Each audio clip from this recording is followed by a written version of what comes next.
बात तुम ये सब मेरे को बताते हो, एक बात खत्म होती नहीं, तुम दूसरी बात लाके रख देते हो, जबकि एक बात पर तुम्हारी हक्कानी तो रिलाई तुम साबित करते नहीं हो, न दूसरी किताब के लिए खोल देते लो ये। अब ये क्या करूं मैं ये पढ़ के? चलो बता दो, पहली बात तो तुम मानते नहीं। अभी 3 या 4 बातों पर बात हो गई, एक भी बात तुमने मानी नहीं, जबकि हर बात में तुम झूठे साबित होते हो। तुम एक भी बात मानने तैयार होते नहीं हो। झूठ इसके लिए कि तुम्हारा इल्म मेरा इल्म अलग अलग है। अच्छा, इल्म अलग अलग है, मकामात अलग अलग है। अच्छा, मकामात अलग अलग है। इसके लिए आप किस मकाम पर फाइल हो? आप कौन से मकाम पर फाइल हो?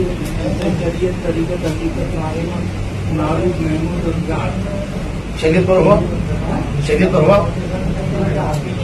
शरीयत पर हुआ। अल्हम्दुलिल्लाह अला कुल्ली हाल, अल्लाह के तरफ से जानते जो कानून मोहम्मद रसूलुल्लाह सल्लल्लाहु अलैहि वसल्लम ने बनाया वो। अच्छा, तो कौन सी शरीयत असल? शरीयत कुछ और ही है। कौन सी शरीयत असल? तुम जानते ही नहीं हो यार। आप जानते बताओ। बैठोगे तो तुमको तालीम मिलेगी नहीं। शरीयत कौन सी हो आप बताओ कौन सी शरीयत है? आप तालीम बोलो मुझे। नहीं बता सकता है, नहीं बता सकते। नहीं, नीचे के पहले बच्चा नाजायज होता है, नीचे के बाद जायज होता है। अच्छा, तो शरीयत सीखने के लिए क्या करना पड़ेगा? शरीयत सीखने के लिए क्या करना पड़ेगा? बैठ में आना पड़ेगा। किसकी बैठ में? आप कौन सा भाई तेरी मुरीद समझने के लिए, शरीयत को समझने के लिए मुझे क्या करना पड़ेगा? तो बनना पड़ेगा। अच्छा, शरीयत को समझने के लिए मुझे आपका मुरीद बनना है। अच्छा भाई सुनो, शरीयत को समझने के लिए इनका मुरीद बनना पड़ेगा, बराबर है? शरीयत को समझने के लिए इनका मुरीद बनना पड़ेगा, जबकि शरीयत में दाढ़ी शरीयत में आती है। दाढ़ी शरीयत मोहम्मद रसूलुल्लाह है, नमाज शरीयत मोहम्मद रसूलुल्लाह है। नमाज को समझने के लिए, दाढ़ी को समझने के लिए मुझे इनकी बैत में आना है, जबकि खुद इनकी दाढ़ी नहीं है और ये नमाज से लोगों को रोकते हैं। जो नमाज से रोकने वाला है वो मुझे शरीयत बताएगा। इस्लाम में दाढ़ी है। यस, इस्लाम में दाढ़ी है ना? तो इस्लाम में दाढ़ी जब तुम कहते हो तो शरीयत मोहम्मद रसूलुल्लाह में दाढ़ी है, तुम्हारी दाढ़ी तो है नहीं, वही तो मैं कहता हूँ। जो खुद शरीयत पर नहीं है वो मुझे शरीयत सिखाएगा। दूसरी बात कहाँ है?